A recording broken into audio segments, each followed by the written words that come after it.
Thank you. Got it. Good evening, Susan. How are you doing? Good evening, Jerzee Joe. How are you doing tonight? I'm just fine. How's life in Pennsylvania? Snowy. How about in Snowy? Jersey? You got your friend? You got any snow out there yet? We got about 6 inches last night. No fooling. Well, Did New you get any Jersey, in Jersey? we've yet to see a snowflake here in New Jersey.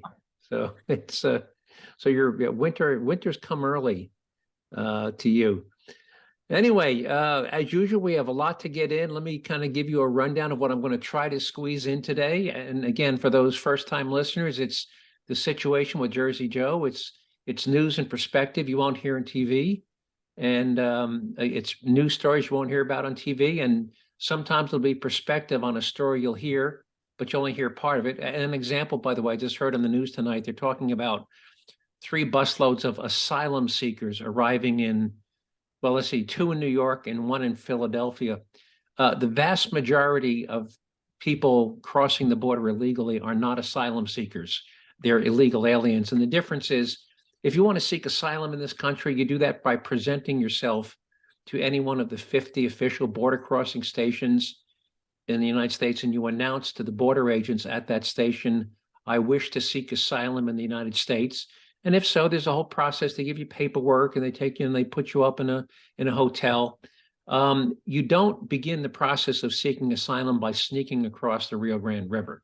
So I always get a kick out of how the news, particularly the local news in Philadelphia and New York City, refers to these busloads of illegal aliens as, quote, asylum seekers, when maybe 1 or 2 out of the bunch is, but the vast majority aren't. Anyway, so that's perspective. My quote of the day will be from George Carlin on the power of stupid people and how it relates to the midterm elections. From that, we'll talk about those midterm elections and where things stand now.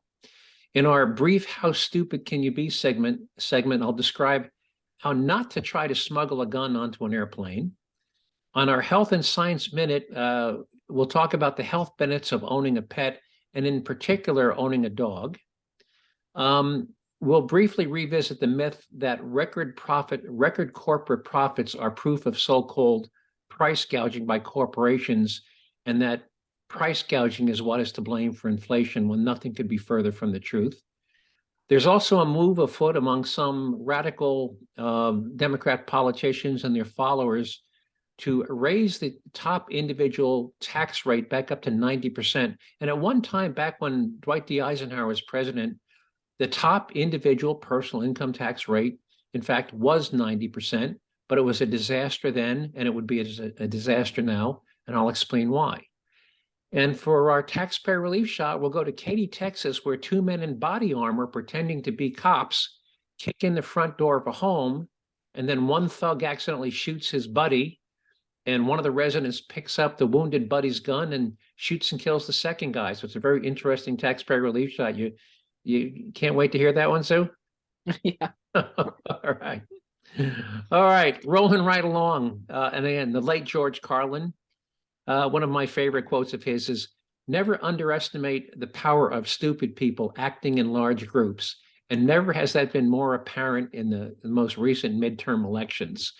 By the way, 63% of the people think the government, that the Inflation Reduction Act, which will not reduce inflation, 63% of the people believe that printing $2 billion of additional borrowed money and spending it is going to reduce inflation. I don't know, did I talk about Kevin O'Leary last week and his comment about, Mr. Wonderful from Shark Tank?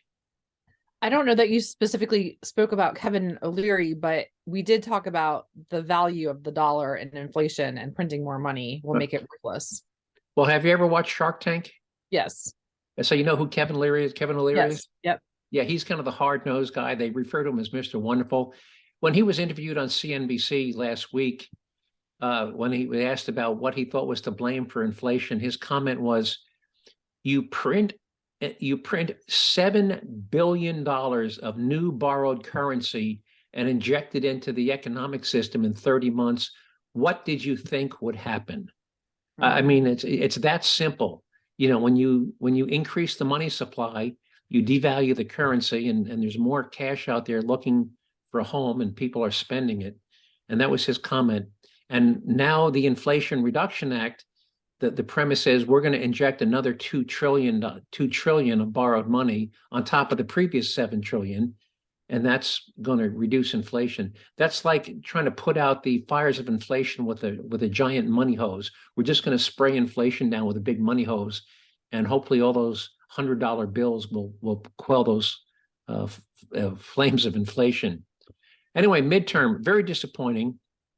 Yeah, the Republicans had some weak candidates. Herschel Walker in Georgia, I think we could have done much better. But I look at some of these races, like in Pennsylvania. Come on, Fetterman has lived in the basement of his parents' house his entire life.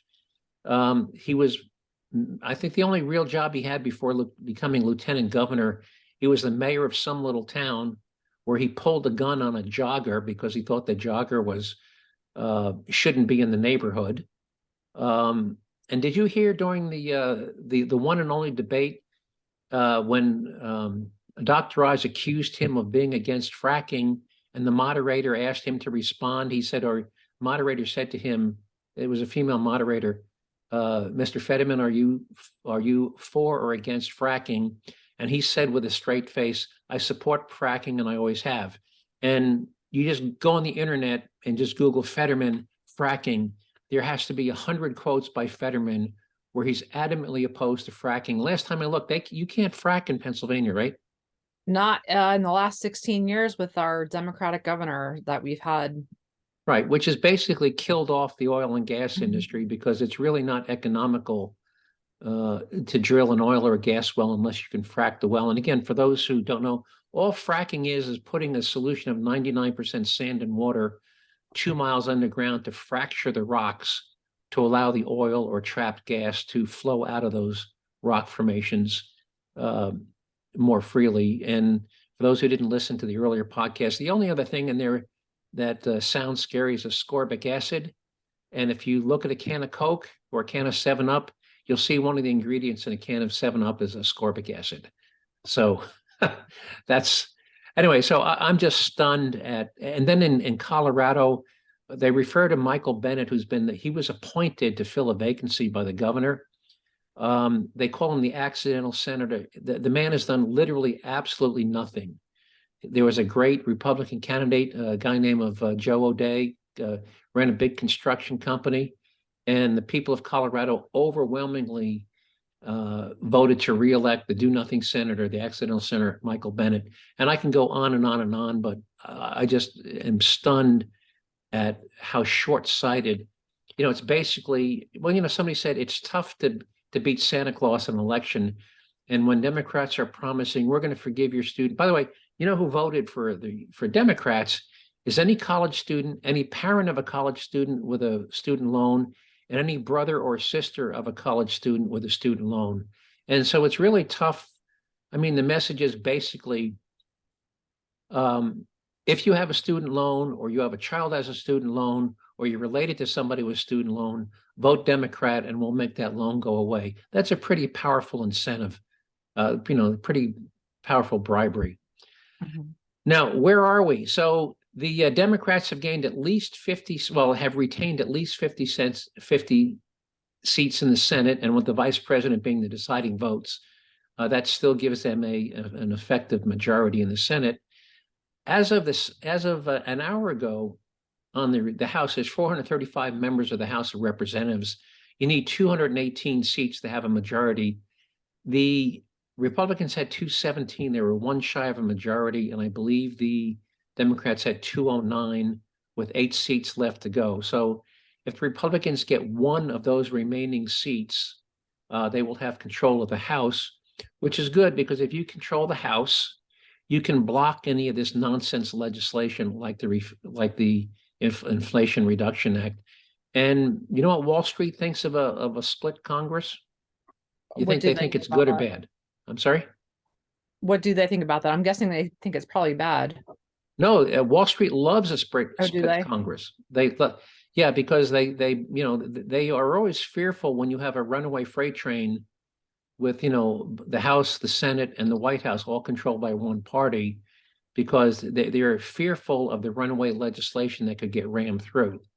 So Wall Street really loves a split Congress, or Congress being, or either the House or the Senate being different from the White House, because that puts some moderation, and you don't get all of these climate bills and Build Back Better and inflation bills.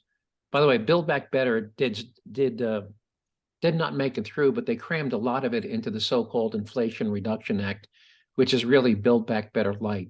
And Wall Street, now, if for whatever reason the Republicans don't get that one more vote, then I think you're going to see Wall Street is going to tank, because they are fearful of the Democrats considering continuing to spend money like it's going out of control. And let me just put some numbers on that.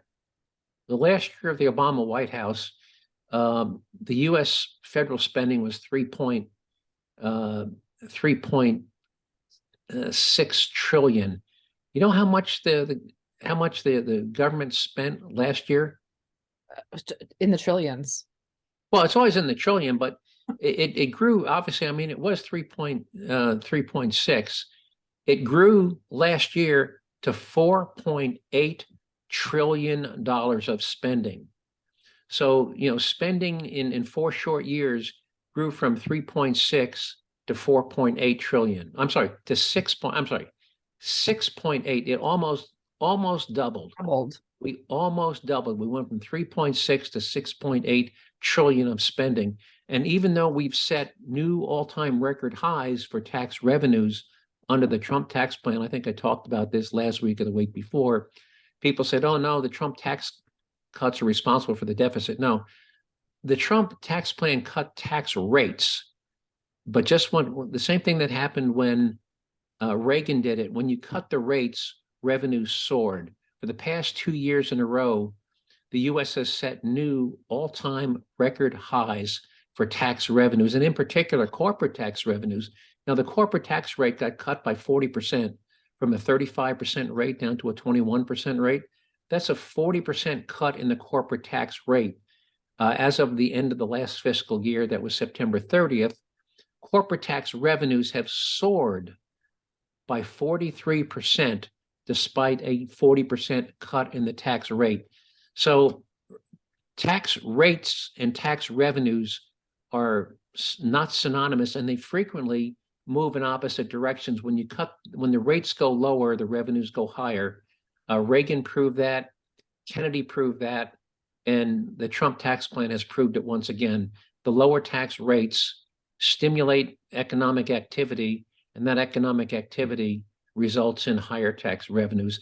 There's something called the Laffer curve, which it's kind of a big curve that says that the tax rate is zero, your tax revenues are zero. If the tax rates are 100%, your tax revenues are zero, because nobody's going to work if they can't keep their money. So it's kind of like the Laffer curve, and you got to find the sweet spot. And in a few minutes, we'll talk about why it's insanity to want to re-implement a 90% top tax rate. But moving on to lighter things. So did you hear about the person in Fort Lauderdale last week who tried to smuggle a gun in their checked luggage onto an airplane? I vaguely remember hearing about that on the news. Now, by the way, it is legal. If you have a gun, you're a legal owner of a gun, and you're going from state A to state B, you can, in fact, put a gun in your luggage, but you have to declare it. There's a form you fill out and say, hey, I have a gun, it's unloaded, it's in my airplane, it's in my luggage, blah, blah, blah. This person, either they weren't the legal owner, or they thought they could smuggle a handgun in their checked luggage inside of a raw chicken. You know how you stuff a turkey? Well, they took their gun, they put it in a baggie and stuffed it into the cavity of a raw thawed chicken and put it inside their checked luggage. Who brings a turkey or a chicken on a plane to begin with in the first place? I don't know. Anyway, but I guess they don't know, because of, they're always looking for, when you check a bag, all bags go through both a top down and a side x-ray. And there's somebody there, and so as your bags go down, and so whoever was watching the checked bag x-ray said, whoa, wait a minute. And they opened it up, and here was a handgun inside of a chicken. So first of all, don't ever try to smuggle a gun onto a plane, period. But if you're going to do it, don't embarrass yourself by trying to smuggle it inside of a raw chicken. All right. let's move on to why owning pets and dogs in particular good for your health. I think most people know that owning a pet, even a cat. I mean, you come home and the cat comes, snuggles up, and it purrs and it curls up in your lap, and you pet the cat. It's relaxing, right? It kind of takes your minds off things. The cat rubs up against you. So owning a pet that you can interact with as opposed to a goldfish is, it's soothing. It lowers your blood pressure, but there are some benefits that are fairly unique to just dogs. And Sue, since you've been a dog owner for a long, long time, you want to talk about what the specific health benefits of owning a dog are? Well, there are numerous. There are literally dozens of health benefits. Well, let's hit the high points. What are the top 4 or 5? Well, like you mentioned, it's good for your health. Not only does it lower your blood pressure and your cholesterol, it gets you moving, it gets you active, it helps you lose weight because you got to go out and walk your dog. Even in the snow yesterday, we had a fun time walking in the snow yesterday. Makes you happy, releases your oxytocin, which is your love hormone, gets you out. It helps, it introduces you to new people, making new friends. It makes you more social. It helps senior citizens with their cognitive ability. It helps children with their anxiety and reading to dogs rather than being the kid who doesn't want to read in their big class when they get called on by their teacher. They help to keep us safe. True. Yeah. Yeah. They relieve your stress and support your heart health. They're great for your aging. They're also great with children, people who have families who have dogs. Children have less allergies and also have less illness, such as the common cold. The dogs do bring in germs, but they're kind of those good germs. I think parents today, there's too much this and antimicrobial that, and kids aren't getting the good germs that they need from, just good old fashioned dirt. I didn't know that. That's interesting. Oh yeah, absolutely. And I think you mentioned too, reducing, I mean, if you come home, you're stressed, you got anxiety, you're worried about stuff, and then the dog comes over and jumps up and puts his head in your lap, it's kind of reduces anxiety. Or you're not walking alone, you're walking with the dog. So it's it lowers your blood pressure. Or barking when there's a stranger, lurking outside. Yep. So anyway, so it was an interesting, I think you can find, if you just Google why owning a pet is good for your health, I think you can find, I think there was a big article in USA Today on that. Anything else you want to add about the benefits of owning a dog? I mean, and plus, I mean, they're capable of doing so many amazing things. All right. And if you have any service sort of dogs, therapy dogs, right? Yeah. Disability. They can be trained to open doors if you're we just celebrated. Right. Yeah. We just celebrated Veterans Day, helping our veterans with PTSD. And this is not necessarily emotional support, but they're doing task trained behaviors to help our veterans with their PTSD, or our veterans who are amputees, helping them with balance and mobility. Yeah, I mean, everybody's familiar with seeing eye dogs, but I also understand, for instance, if a person is deaf, a dog can be trained to be their ears, and they can listen for things and alert the person when there's a sound, whether that sound be a telephone or a doorbell or an alarm. They can be trained to alert to approximately a dozen different noises, such as a knock at the door, a doorbell, a oven timer, microwave, an alarm clock, so you get up to go to work in the morning, your phone, smoke alarm, so that you don't get caught in a fire, your name, a baby crying, so if you're a parent, you know that your child is crying. Yeah, and that's so great. And again, I don't think people appreciate. And so by the way, during the pandemic, I know there was a run. I guess they had some of the highest. They had all-time high record pet adoption rates. So I don't know if there's any shortage of dogs to be adopted. I don't think that there's ever a shortage of dogs in dog shelters. Adopted.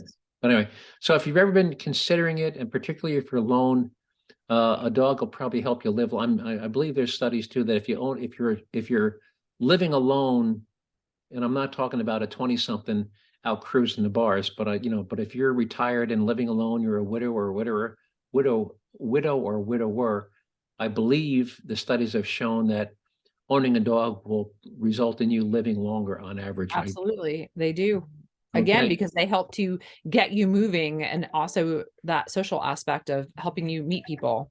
Right. They get you up out of bed in the morning. You just can't lay in bed till 10 o'clock. Hey, it's 7 o'clock. Walk me, feed me. It's, They time to give get you up. So, purpose. yep. So yeah, they keep you moving. All right. Moving on, let's talk about record corporate profits and price gouging. Have you heard Biden talk about the inflation is being caused by corporations, price gouging? Yep. Now let's talk about price of food's up 13%.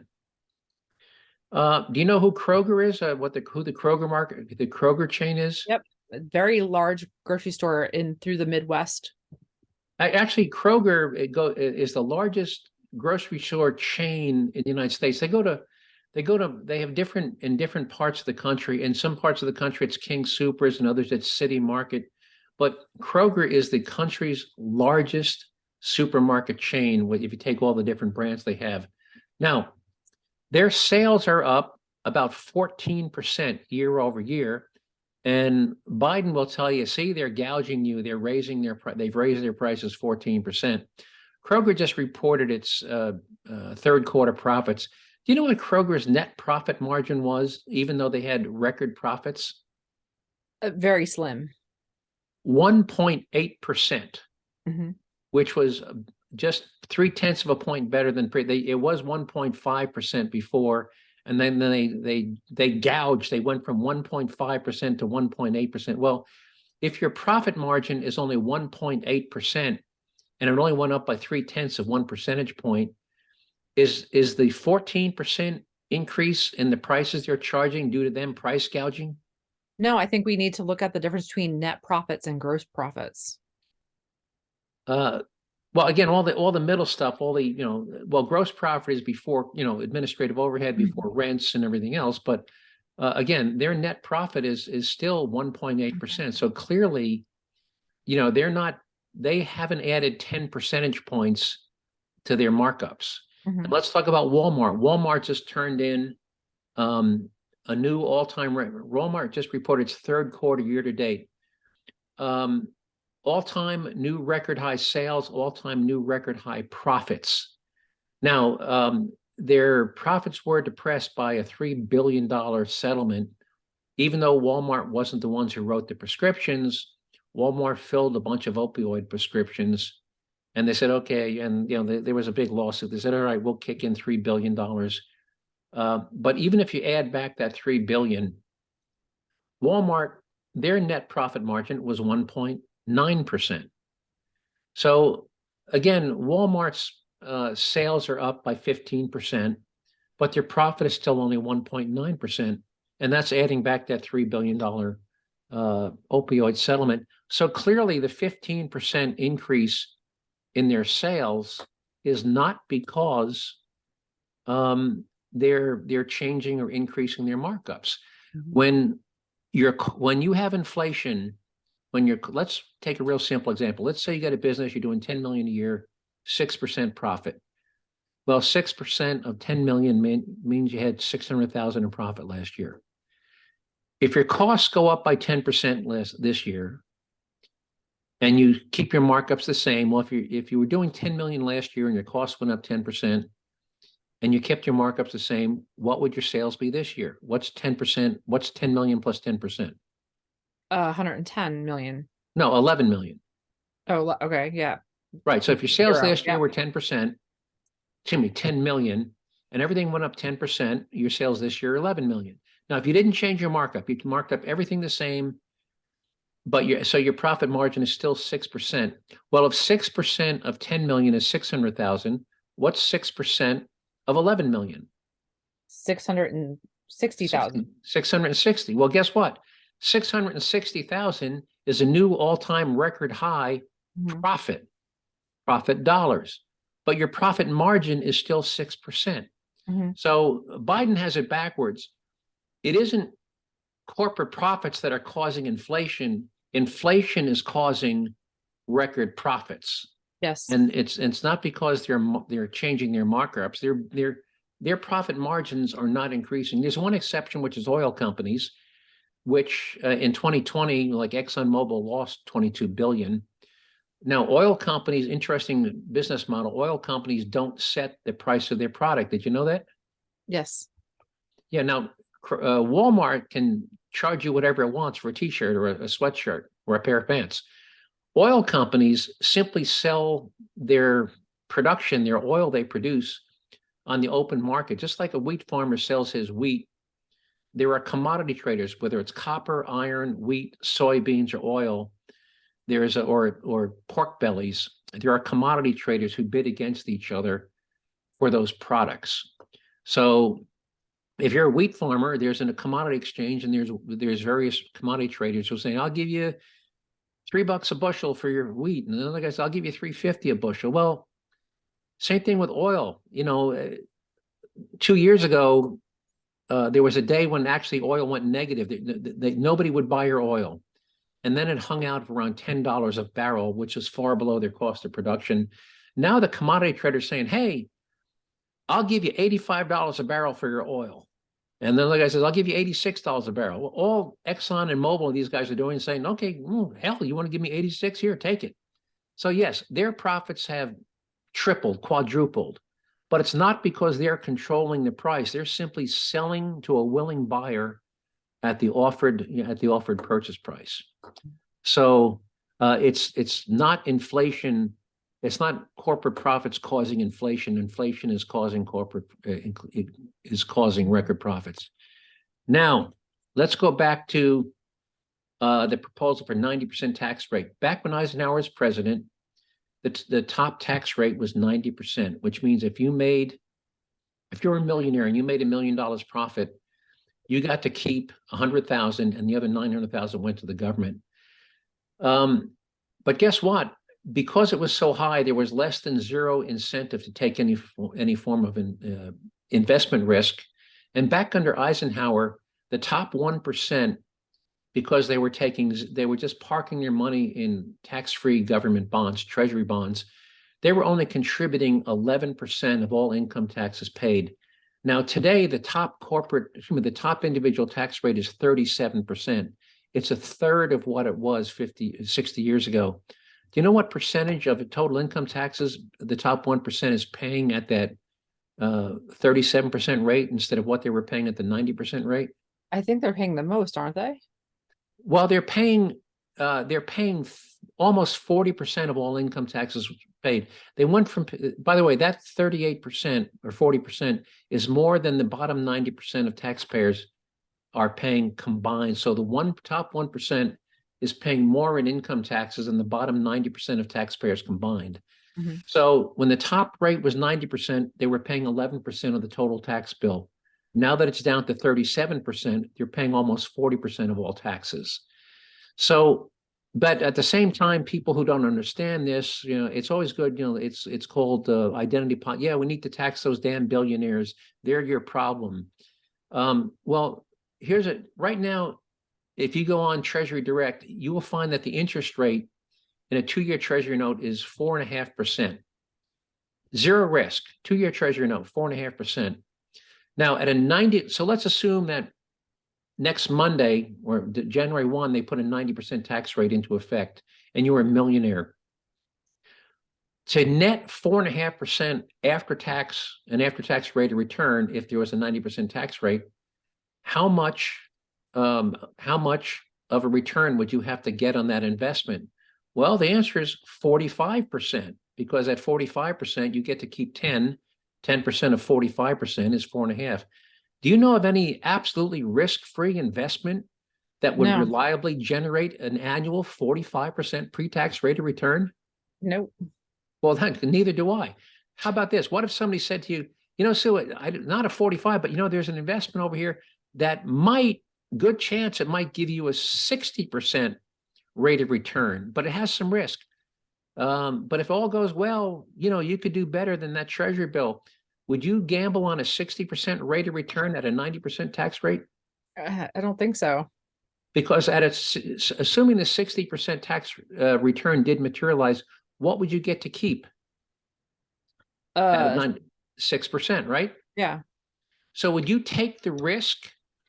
So the difference between a treasury bill of 4.5 and an after tax at 6, I wouldn't take the risk for an extra net 1.5 percentage points. Mhm. So, so I believe what would happen, so nobody would even, and again, there's no such thing as a risk-free rent or even a low risk that would return that. So I think what you would have is you would see all of that investment capital, which, people use to, they may invest in new products, new factories, new equipment. I think all of that, in business owners who own businesses, they would just put their cash in tax-free government bonds, and their contribution to income tax revenues would plummet back the way it was in the 50s. So anybody tells you that a 90% tax rate is what we need to do to, quote, punish those billionaires are idiots. Anyway, I know we're running out of time, so let's move on to our taxpayer relief shot. And for those who don't know, taxpayer relief shot is when a good guy or a good woman with a gun winds up shooting and killing a thug. And when the thug gets shot and killed, that means you save the taxpayers the cost of a jury trial, a court-appointed defender, and if you send the guy to jail, it's 80 grand a year to keep him in jail, and then an attorney. But let me tell you how the sheriff of Santa Rosa County, how he feels about shooting bad guys. Here we go. Somebody's breaking in your house, you're more than welcome to shoot them in Santa Rosa County. We prefer that you do, actually. Hopefully you'll save the taxpayers money. So again, it's not just me. I mean, that was the sheriff of Santa Rosa. And could you hear that, Sue? Was that Yes. clear? Yep. All right. And it wasn't just him. There's actually another sheriff down there called Sheriff Grady Judge. He's in Polk County. And here's how he feels about shooting thugs. Hang on. Let me get Sheriff Grady Judge. I would highly suggest that if a looter breaks into your home, comes into your home while you're there to steal stuff, that you take your gun and you shoot him. You shoot him so that he looks like grated cheese. Shoot him so that he looks like grated cheese. All right. I think he might have meant Swiss cheese, but okay. No, I'm sure he meant, but he said grated cheese. But Yep. So there you've got two sheriffs basically saying, shoot the bad guys. We prefer that you do. Anyway, let me take you down to Katy, Texas. This is a news report. I may have to back it up a minute here. Area family's home posing as a police officer. Deputies tell us he kicked in the door of a Katy area family's home posing as a police officer. The incident unfolding there in Widmore near Ricewood Way. Charlie Etzides, they're live now with what we know now. Charlie. Good morning, Jacob. Well, HCSO detectives were out here investigating and conducting their work for almost 12 hours. They finally cleared the scene about an hour ago, around 10 o'clock this morning. But right now, there is still an active and ongoing search to find at least 2 suspects that investigators say fled from this scene after the shooting happened. So here is what we know up to this point, this information all coming to us. By the way, wait for, every time we do this and there's more than one guy, and one of the thugs gets shot, the other thug just says, well, goodbye, see you later, and leaves his dead body lying on the floor bleeding. So that's what, here we go. We're going to have another one of those. Here we go. From investigators this morning. And so the call for help came in just before 11:30 overnight. A mom and her adult sons were inside the home when at least 3 suspects pulled up out in front. Well, 2 of them were dressed in body armor and went up to the front door claiming to be HPD police officers. Inside the house, the brothers who spoke off camera here at the scene, they say that they heard all of this yelling and commotion at the front of the house and say these suspects were kicking in the door. Well, investigators say both suspects, they were armed, and one immediately started shooting, apparently striking the other suspect. Officials. One started shooting and shot his buddy. One suspect accidentally shot the other suspect. Say that the wounded suspect then dropped his weapon, and that's when one of the sons managed to grab it, and he started to fire, striking the other suspect, who was the original one who first started shooting and killed that person. So the other suspect, the wounded one, managed to run away from the house into a getaway car where at least one other person was inside. And right now, investigators say that this was not a random attack. So at this point, we do not believe that there's anything external involved. We believe that this house was particularly targeted. The motive at this point is unknown and it's still under investigation. All right. So what do you think of that one, Sue? It's a little bit scary almost that there's people out there impersonating people that we're supposed to be trusting. You know, I had another one about 6 months ago where a guy was getting out of his car also in Texas, and two guys came up to him. They had fake badges around their neck, and they pulled guns and they made him go into the house, and they pretended to be cops too. The guy had a gun on him, and after they got him into his apartment, he finally figured out they really weren't cops. And again, that's when he turned the table and turned into a taxpayer relief shop. But that's the second time I've heard about that in Texas. Anyway, we're running out of time. Sue, anything you want to add before I wrap up here? Yeah, you had mentioned earlier about Georgia. They're having a runoff in December, is it? Right. I think December 6th, it's going to be Herschel Walker. It really, I don't think it's going to be a big deal because Democrats with 50 seats, whether it's 50 or 51 with Kamala Harris as the tiebreaker, Democrats have retained control of the Senate. The hope is that the Republicans get one more seat in the House, which, basically gives them a blocking vote on any legislation. So we just need one more vote in the House. But yes, there'll be a runoff election for the last undecided Senate seat in Georgia. So. And did you happen to read the New York Post today? No, I did not. I'll have to send you a clip of page 26 out of the New York Post. What's the topic? About a man from Florida. I forget how the title. It was a man from Florida announces he's running for president. Oh yeah, I heard about that. I haven't seen it. Send me the clip if you would. And then on page 26 it goes on to about retired politician, golf enthusiast. Okay. All right. Anyway, we're running out of time here. So anyway, I want to thank you for giving up your 30 minutes. I hope you found some of the things I talked about of interest and that Sue talked about. If you want to see some materials and story links you heard me talk about today, you can find them on the Jerzee Joe website. And again, that's Jerzee, Jerzee, Z as in zebra, ZEE, JerzeeJoe.com. If you want to send me an email, it's joe@JerzeeJoe.com. Just remember ZEE. So again, if you have a comment, question, or suggested show topic, you can do that just by sending me that email to joe@JerzeeJoe.com. And we'll talk to you next week. That's it. Sue, thank you for your help. Stay warm. All right. Take care. Bye-bye.